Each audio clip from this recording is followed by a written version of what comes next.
I firmly believe that everybody on this planet has a gift.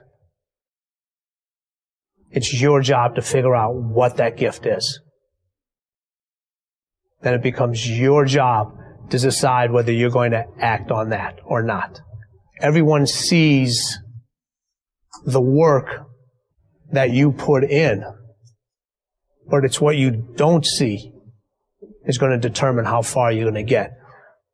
Action is what builds confidence. It doesn't start with belief. The real way for most of us is not to wait to believe, but to push ourselves to act, and through the action you will build the belief. All the time people say, oh, look in the mirror and you'll see why you're not succeeding. I don't believe that.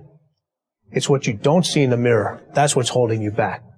It's what you're not willing to see is why talent is not enough. And when you finally see it and accept it and decide to work on it, then you can take that next level. But if you are constantly looking outside of yourself and you don't latch on to your gift, you will never find your purpose. If you want to succeed, you must commit to your own gift and embrace it. Now, if you waking up, you going down there, they ain't paying you what you want. You hate your coworkers. You're down there, your boss has no business being your boss. I just never thought that anybody should be in charge of me. I always saw myself free. I just want to come to work. This is all I want to do.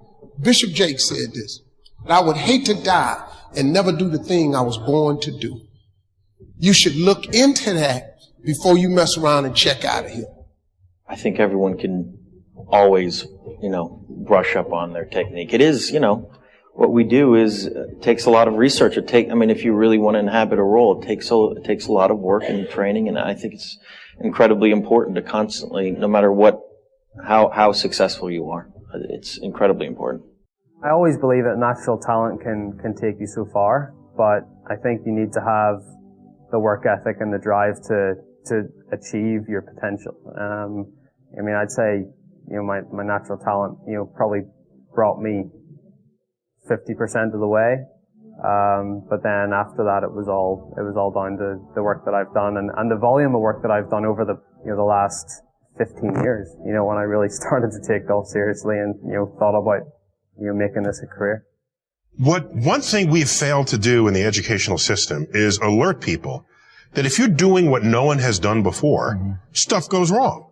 And in fact, if nothing ever goes wrong in what you're doing, if you make no mistakes in your job, in whatever task you've brought upon yourself, then you are not on the frontier. Simple. It's true in science, and I heard it applied to car racing. There's a quote that I'm told spoken by Mario Andretti. He said, "If you are in complete control of your car, you're not in the race." Oh, wow. There's something that you're just not completely in control of. I take that. And only then and that's the same thing I'm describing for when you are on the frontier. We've been getting a ton of questions about being paralyzed with the fear of what other people think. And this is so commonplace. I think every human being on the planet is paralyzed in some aspect or some area of their life because they're concerned about what their parents or what their friends or what their friends on Facebook or what their colleagues or what their upline or their downline or whatever, what their neighbors are going to think. If you are struggling with this and you have not found it helpful to attack your thinking patterns, then here's a trick that I want you to try to break the pattern of being paralyzed by what other people think. I want you to pick one thing that you've been wanting to do, that you've been thinking about, but you have stopped yourself from doing because you're concerned about what other people think. Let me give you some examples. Maybe you've wanted to go on a wellness retreat, but you think your spouse will roll their eyes at you, so you haven't done it. Maybe you have a particular Facebook post or a blog. So many of you want to start a business or start creating art, but you're terrified of putting yourself out there because of what other people will think. Today, we're going to break that pattern. What you're going to do is you're going to pick one thing you've been stopping yourself from doing, and you're going to do it. You're going to do it. And the reason why I want you to do this is because I know that if you're still paralyzed, you have not been able to change your thinking patterns yet. That's cool. No problem. We're going to try a different tactic. I want you to change this paralysis through action. Because if you sign up for that class, if you go on that retreat, if you create your art, if you post that blog post, if you start that business, you will be proving to yourself through the actions that you're taking that you don't care what other people think. Try that today. Let me know, number one, what you've stopped yourself from doing, and number two, what you're committing to doing today. Because one way to break this is to attack the thoughts and change the thoughts and get into action first. The other way to do it is to recognize that you're paralyzed, pick one thing that you're going to do, and actually get it done. Persevere. Nothing worthwhile is easy. No one of achievement has avoided failure, sometimes catastrophic failures. They keep at it. They learn from mistakes. They don't quit. You know, when I first arrived on this campus, it was with little money, fewer options, but it was here that I tried to find my place in this world. I knew I wanted to make a difference, but it was vague how, in fact, I'd go about it. But I wanted to do my part to shape a better world. So even as I worked after graduation in a few unfulfilling jobs here in New York, I will not list them all.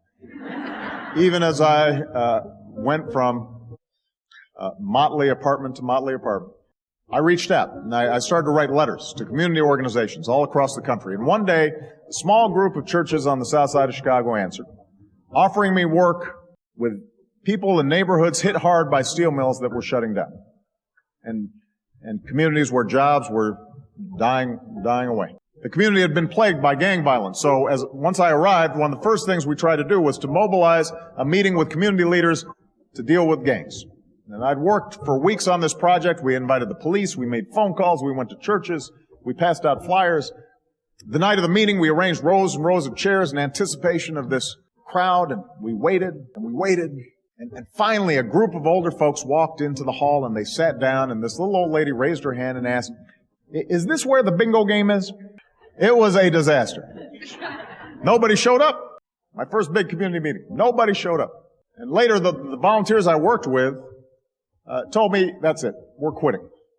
They'd been doing this for 2 years even before I'd arrived. They had nothing to show for it. And I'll be honest, I felt pretty discouraged as well. I didn't know what I was doing. I thought about quitting.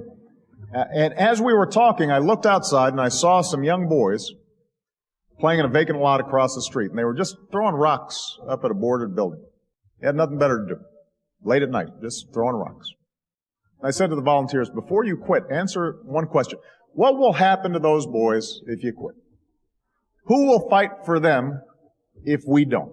Who will give them a fair shot if we leave? And one by one, the volunteers decided not to quit. We went back to those neighborhoods and we kept at it. We registered new voters and we set up after-school programs and we fought for new jobs.